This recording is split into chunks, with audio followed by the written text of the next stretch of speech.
A rational function is a function in which our argument or our variable is also in the denominator, or we see it in the denominator. So just to be very clear, just because something is a fraction does not necessarily mean it is a rational function. So for example, if I said my function were equal to x over 2, this isn't a rational function. This is equivalent to 1/2 x. So we see here, this is just a linear function with a slope of 1/2. But when we have our variable in the denominator, or our argument in the denominator, then we can see that there are a host of new types of rational functions that we want to explore. Now, let's start with the kind of the parent rational function here, 1 over x. So let's take a moment to break this down because this will give us a good understanding of how rational functions work and what things we need to consider. So if I went ahead and I said this parent function here, and before I graph it, just ask yourself, what is the only x value here that I would not be able to plug into this function? And the answer is x cannot be equal to cannot be equal to 0. Sorry. X can't be equal to 0.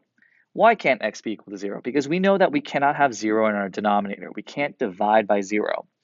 Now, as a follow-up to that, ask yourself now, what happens graphically when x is equal to 0? What's happening when x is equal to 0? Well, we would see that we have a vertical asymptote here. This represents what's called a vertical asymptote, okay? Graphically, we don't always see a vertical asymptote, but we kind of represent it as kind of this dotted line here. And this is to kind of indicate that it's a bit of a boundary, if you will. We're saying, hey, our graph can never cross the line x is equal to 0. Our graph is not defined at that point for x is equal to 0. This function is undefined there. Therefore, we're going to set up a vertical asymptote. Now, if I want to graph the rest of this isn't too bad. We see that when x, for example, is equal to 1, 1 over 1 is 1, so our output is 1.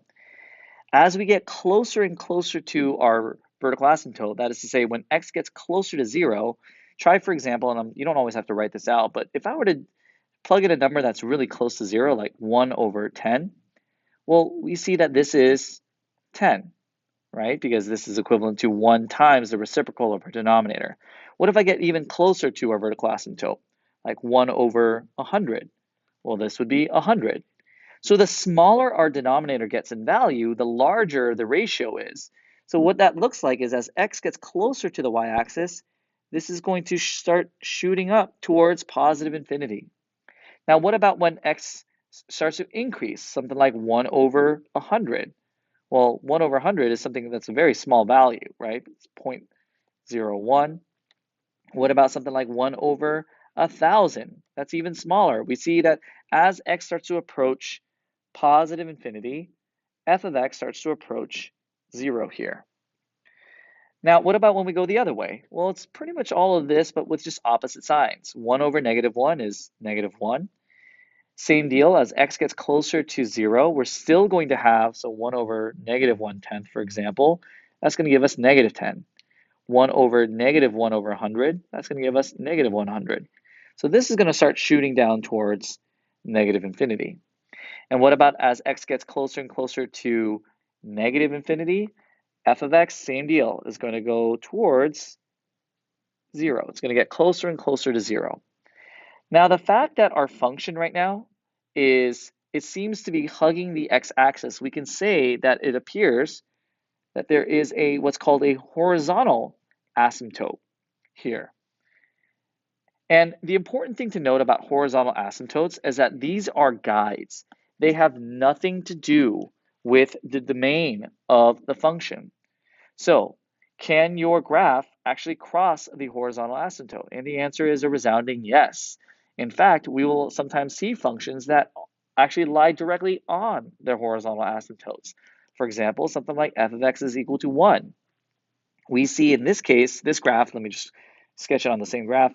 This would be a graph that would be a constant where f of x is equal to 1. What is the horizontal asymptote of this function? It's equal to y is equal to 1. The horizontal asymptote is designed to be a guide to tell you how the function is behaving. And more specifically, once we get to calculus, we'll see that the horizontal asymptote is actually a limit that describes the end behavior of a function. So to kind of recap a couple things, let's look at this rational function here. What do we know about this function's domain? We know that we can plug in any number other than 0. So we would say in interval notation, negative infinity to 0 and 0 to positive infinity. What is the range of this function? Well, the range, same deal. The outputs are going to be pretty much everything other than 0. What's my vertical asymptote? We said our vertical asymptote is going to be x is equal to 1, and our horizontal asymptote is y is equal to 0. And again, as you could probably figure out, this rational function is a discontinuous function. Anytime we have a variable in the denominator, that means there's going to be some value that could cause this function to be undefined, in which case you're going to have a vertical asymptote, or in some cases, what's called a hole, which we'll talk about a little bit later.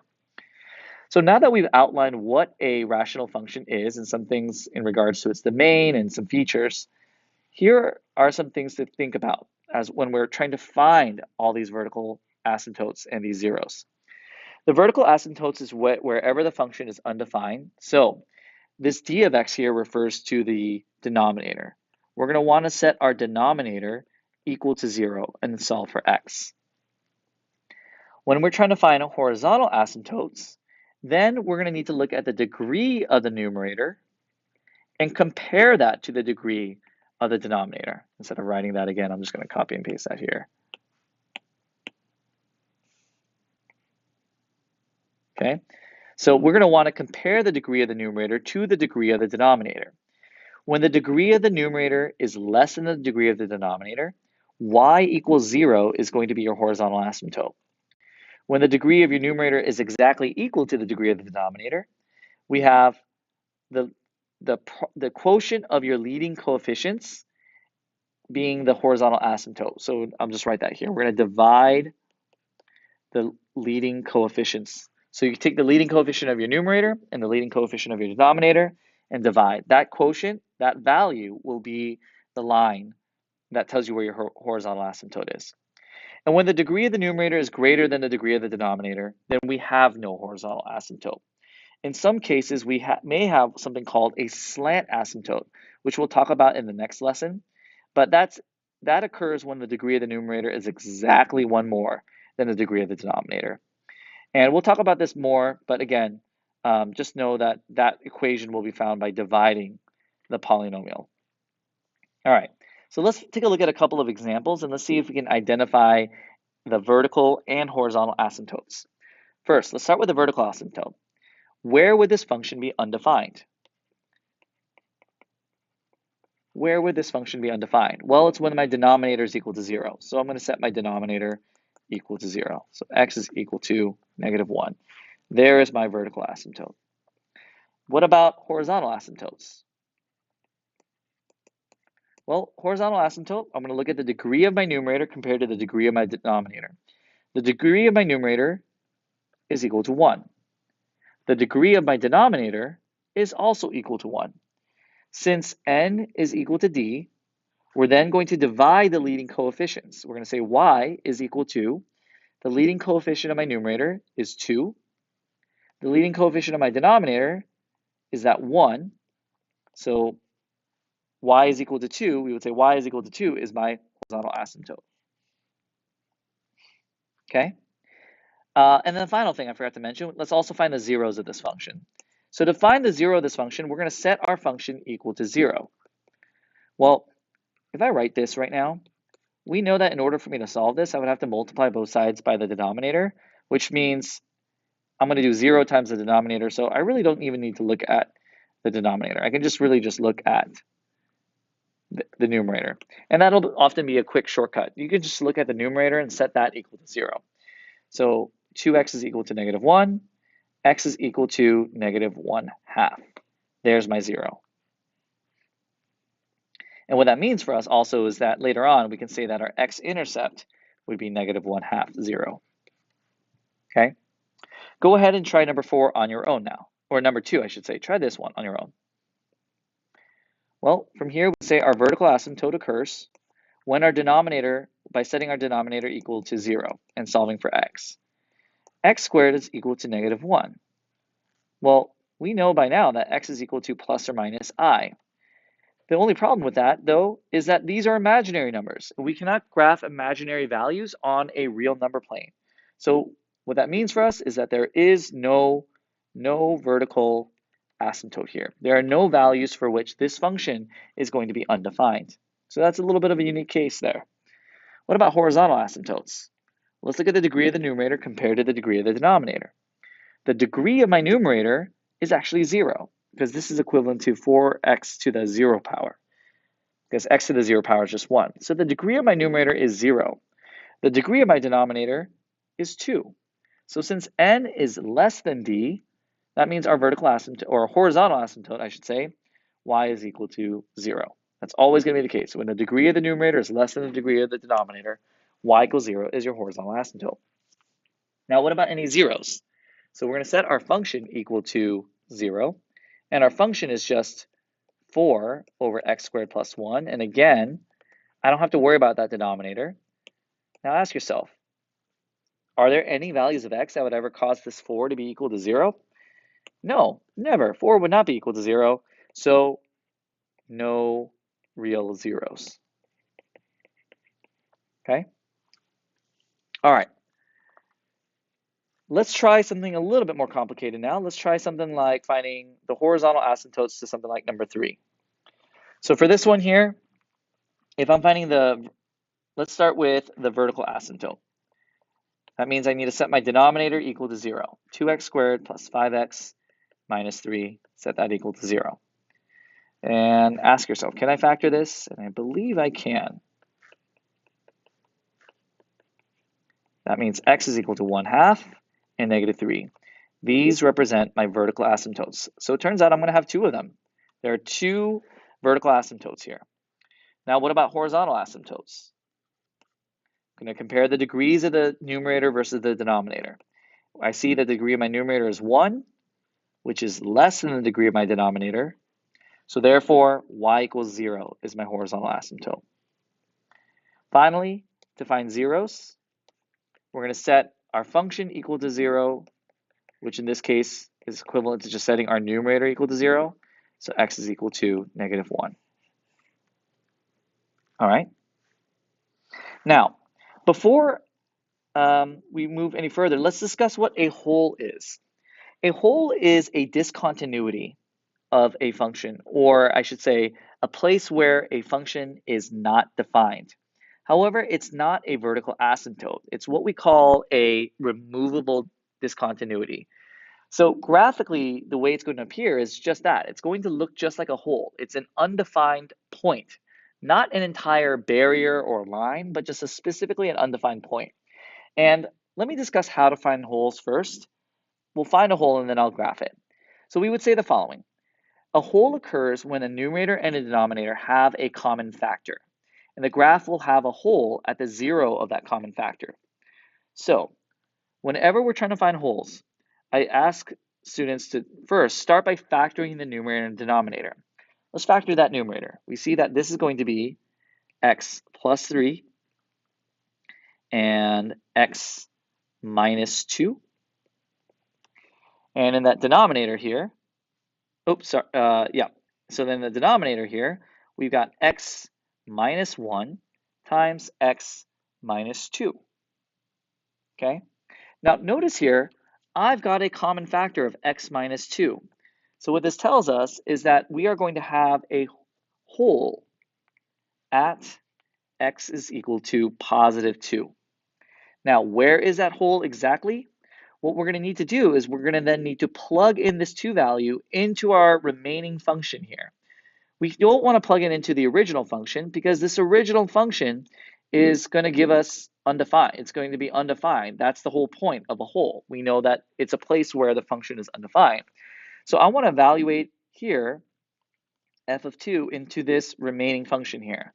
So we're going to say 2 plus 3 over 2 minus 1. This is all equal to 5 over 1. So our hole occurs at the point 2, 5. Okay, so we just found our hole. Our hole is at the point 2, 5. Now, let's look at our remaining function. Okay, let's just call this something else. Let's say let's just call this g of x, just temporarily, just so we can kind of see here. Here's a very important point I want to make. I want to make sure that we understand that this function, remember this is the, let me actually highlight this in a different color. This function here and the original function f of x are going to look identical with one exception. These functions are going to look exactly the same, except the original function has a hole in it. But the rest of the graph is going to look exactly like this function here. So let's find the information from this function. We can know that there's going to be a vertical asymptote at x is equal to 1, because that's where our denominator is undefined now. We know that there is a horizontal asymptote at y equals 1, because the degree of my numerator is equal to the degree of my denominator, and the quotient of the leading coefficients is just 1. And there's a 0 when I set my numerator equal to 0, so x is equal to -3, which means -3, 0 is an x-intercept. So, to reiterate, this original function f of x is going to look exactly like what I have in green, with the exception of a singular point. 2, 5 is also going to be undefined. So let me see if I can just pull up my graph here so we can see this and kind of compare these two. Okay, so we're going to say the following. Original function was, and let me just put this here, is going to be x plus 3. Or, you know what, let me actually just graph it as it was in its general form, just so we can make sure we can keep track of all this.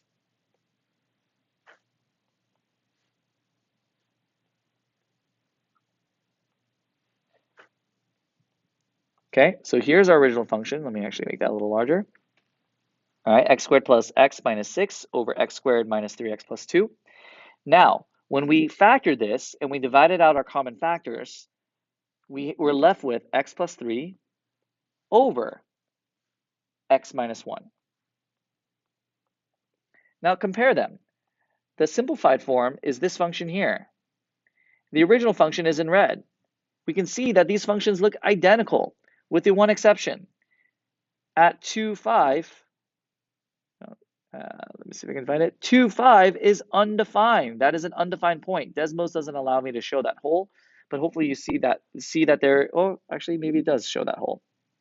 Hopefully you can see there that there is a hole there. I have my finger over it, so I'm not sure if it's showing up. On this simplified form of this function, so let me take away that, 2, 5 does exist because there is no common factor there because we divided it out. So I just want to make sure that we understand that our function with this hole is going to look exactly the same as the simplified form of that function with the common factors divided out. The only difference there being that there's a hole. Okay, so hopefully that helps. There's just one last type of problem that I want to try. I'm going to let you try this next problem on your own. But I just wanted to write a function now that has these characteristics. So I want to write a function f of x that has these features here. And I think a good place to start is first with the zeros. So if I know that my zeros are -2 and 3, by now, hopefully we remember that all we really need to do is just set our numerator equal to 0. So that means x plus 2 and x minus 3 must be factors of the numerator. Now, what about our vertical asymptotes? Well, these are where my denominator would be undefined, so x plus 1 and x minus 2. These have to be factors that are there in order for us to have vertical asymptotes. Finally, if we are looking at a horizontal asymptote of -2, the only way we can have a non-zero number for our horizontal asymptote is if the degrees of the numerator and denominator are the same, and they are. So I'm just going to go ahead and put a coefficient of -2 here, so that when I divide everything out, or when I expand everything out, that -2 will be my leading coefficient. Let's just write this in general form. So expand all this out. So -2 times x squared minus x minus 6 over x squared minus x minus 2. And let's actually just finish this off and write this as the following. And there's our function here. Write it in either of these forms. Okay. All right. So now you know what a whole is going to look like graphically, and we know how to start breaking down rational functions. In the next lesson, we'll start looking at how to graph them.